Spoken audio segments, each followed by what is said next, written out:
Good afternoon, students. I hope you all are fine and safe at home. In this semester, I am going to teach you the subject Java programming and dynamic web page design.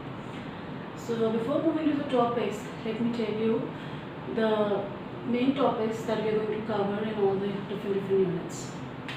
In Unit 1, we will talk about Java programming. That includes your data types, control structures, then strings, vectors,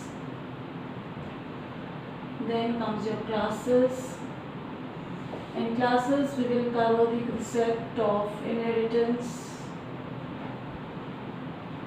then your package, exception handling, and then multi-threaded programming. Now these topics are looking as if they are of single words only, but there are really vast topics. Like we have to do many programs in this. These all topics in order to understand them very clearly. And one more thing, more than 60% of your paper comes from this unit, because all the units that we are going to use are based on this unit only. The programming that we will do in all the different units, they are based on the concepts that we will be discussing in this particular unit. Alright, so this unit will take the maximum time. Then in Unit 2, we will discuss applets and its functions, then string handling functions also we will discuss in this unit. In Unit 3, we will discuss networking concepts, that is TCP/IP, then datagram sockets,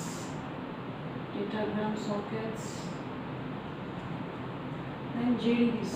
JDBC is the way in which we do connectivity in Java.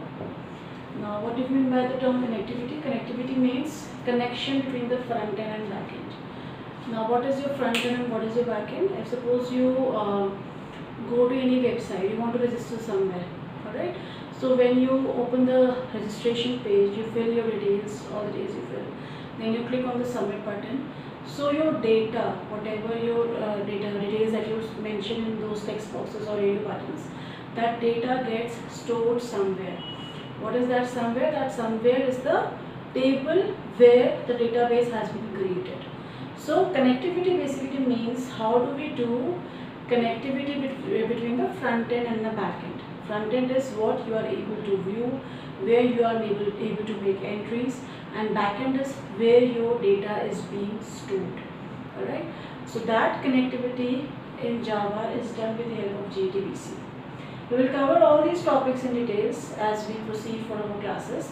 So I'm just giving you an overview of what all topics we will cover in all these different units. In Unit 4, we will talk about HTML and CSS. Unit 5, we will talk about Java servlets.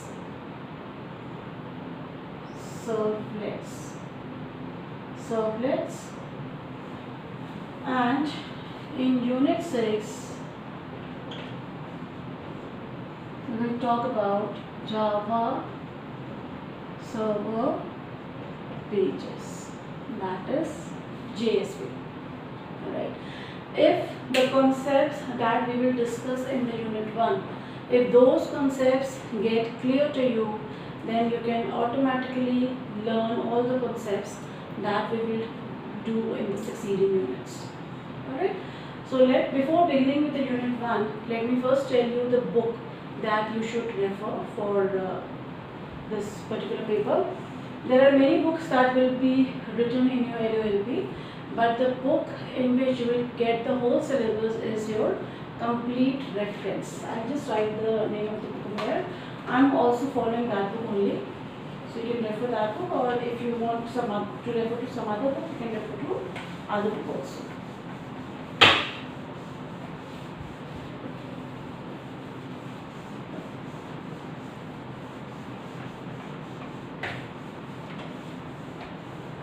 The name of the book is Java to the Complete Reference by TMH. TMH is Tata McGraw-Hill, and the name of the authors is Patrick Naughton and Herbert Skiltett. Now there are some web links also which you can refer if you want for different types of questions if you want to see. Or first is your tutorialpoint.com. Second is your javatpoint.com, and third is your w3schools.com.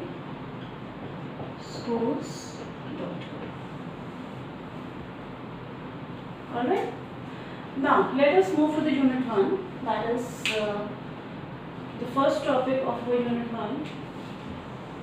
Before starting that, I'll just tell you one thing, that which type of programming language is Java, and after which type of languages Java was developed.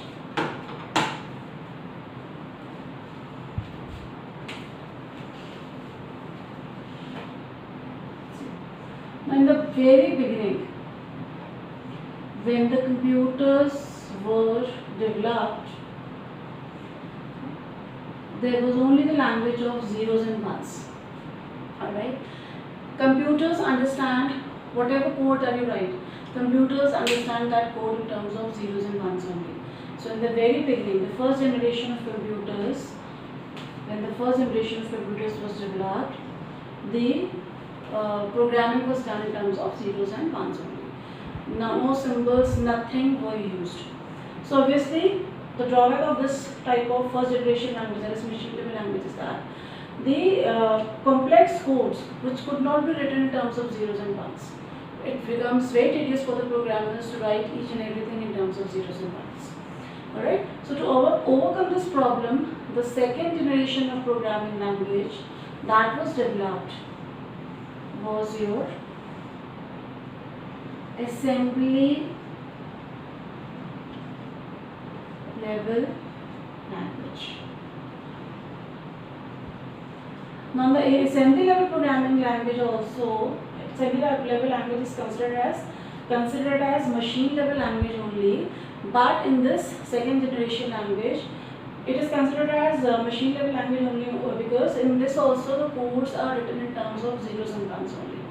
But the advantage of this type of language was that there were certain symbols which were introduced for the for making the task of the programmers easier. Those symbols were known as mnemonics. Now what those symbols were? Suppose you wanted to add two numbers. Numbers were in terms of zeros and ones only, that is binary numbers. So if for adding two numbers, the symbol that was introduced was add. For subtracting two numbers, the symbol that was introduced was sub. For comparing two numbers, the symbol that was introduced was CMP, and so on. Alright. So by using these mnemonics, the task of the programmer became easier to some extent. Like the programmers could now understand that yes, this code is for adding, addition, or this code is for subtraction, or this code is for comparison. But then also, as the programming was done in terms of zeros and ones only, the complex programs could not be developed. It was very difficult for the programmers to develop the complex programs. So, to overcome those problems, the third type of programming language that was developed was your procedure oriented programming language, or you can say high level programming language. Now, what are the examples of this type of programming language? Its example is your C, Fortran, Pascal, COBOL, etc. So, now what this, before moving to this concept, let me tell you something about C. C is a high level programming language, but as you all have studied C, you all must have studied that C is considered as a middle level programming language. You must have got question also regarding to this, that why is C known as middle level programming language. Now C is known as middle level programming language because it contains both the features of high level programming language, that is the procedure oriented programming language, and the machine level programming language. Now, what all features of procedure oriented programming language does C contain? Basically, procedure oriented or high level programming language follow the approach that there is a main task that is divided into different subtasks. Alright, there is a main task that is divided into different subtasks. For example, if suppose you have to write a program in C to add two numbers, how do you write the program? For adding two numbers, what do? First you declare your header files, hash include stdio.h, hash include conio.h. Alright, then void main or int main, whatever you want to write. Void main means that there is no return type of the main function. Void main, whatever you code you write. Suppose I adding two numbers ke jagah I'm just writing a simple program and printing my name. My name is Shukla. Okay, then get ch function and then I close this. So what can you see over there? You first declare the header files. Header files, basically what do header files do? They contain the functions, the inbuilt functions. Alright. So in main, whatever code you write, like over here I have written the simple code that I have printed my name over here. Whatever code you write, that code you write within the main function only. If suppose you want to write that code outside your main function, how do we write that?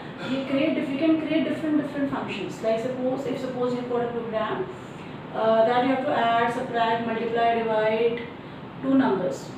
So what you can do to make the program easier, you can make different functions. So but those functions will not run until and unless you call those functions inside the main. So this is the approach that your procedure oriented programming language or high level programming language follows. That is, there is a main task. That main task is your main function that is divided into different subtasks. Either you can write your whole code inside the main function, or if suppose you want to divide it into different functions, so those functions will not run until and unless they are called inside the main function. Right? So this is the concept of high level programming language which C follows. And what is the concept of machine level language that C follows? So this is the code that I or you can understand, which is written according to the syntax which was created by Dennis Ritchie while developing C. But this code is not understandable by the computer.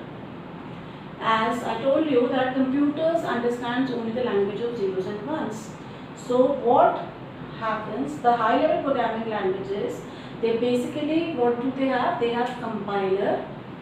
Okay, so all high level programming languages have different some compilers. C has its own compiler, and if suppose I talk about Fortran, it has its different compiler. What is the task of compiler? The compiler will convert this code that I have written over here is my source code. Alright, so the task of compiler is to convert this source code into executable code. The compiler will convert this source code into executable code. I am discussing this concept over here because this concept will be used as my first topic when I will start discussing unit 1. So please understand this very carefully. What does compiler do? Compiler basically converts the source code. This is my source code that I have written. It converts that source code into executable code. Executable code is the code that is being executed after you run your program. Alright. So how does it do that? It basically converts this code into machine understandable language. Machine understandable language is a language that computer understands. That is in the terms of zeros and ones. And further converts that code into human understandable language. Like this statement, my name is Shubhra, will be converted into machine understandable language, that is in terms of zeros and ones. So the compiler will understand that this is the thing. And after, what will it do? It will further convert that code into the language that I can understand. That is in terms of what I have written over here. So I will get this output, that is my name is Shubhra. Alright. So this concept of compiler we will be discussing further now. So this is your procedure oriented language. C is a middle level language. Why? Because it contains both the features of high level language and the machine level language. Now after this, now there were obviously certain drawbacks. You all have studied C also, you all have studied C++ also, etc. etc. So C++ was developed after development of C only. Alright. So there were certain drawbacks in C, or I can say in high level language, which led to the development of the next level of language, that is your object oriented language.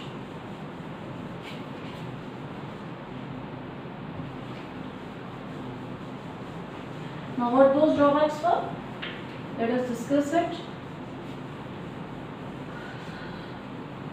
See, some of the drawbacks were, like suppose if you want to write a program in C, either you can create different functions, or you can write the whole code inside the main function. So when you have to develop complex programs, okay, so finding out errors in those complex programs becomes a tedious task for the programmer.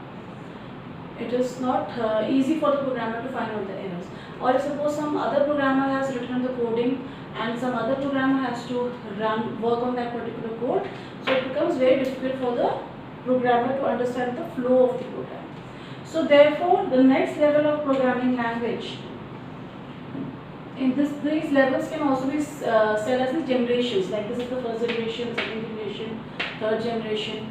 Now the next level, or the fourth generation of programming language, that was developed was your object oriented programming language. Now what all comes in this object oriented programming language? In this comes your C++,